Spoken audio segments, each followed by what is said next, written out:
மகளிருக்காக செயல்படுத்த திட்டத்தில் இன்னைக்கு இந்தியாவிலேயே வேலைக்கு போற மகளிர் அதிகமான மாநிலம் பார்த்தீங்கன்னா தமிழ்நாடு. 43% மகளிர் இன்னைக்கு வேலைக்கு போறாங்க.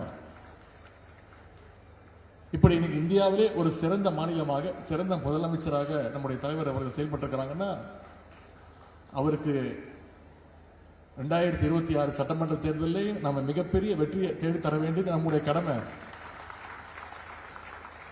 தலைவர் அவர்கள் குறைந்தது 200 தொகுதி, வெல்வோம் 200, படைப்போம் வரலாறு சொல்லியிருக்கிறார்கள். நிச்சயம் இந்த சேப்பாக்கம் திருவல்லிக்கேணி தொகுதியிலிருந்து அந்த வெற்றியை நம்ம ஆரம்பிச்சாகணும். அதுல நம்பர் 1 தொகுதியா நம்முடைய தொகுதியை மாற்றி காட்டணும்.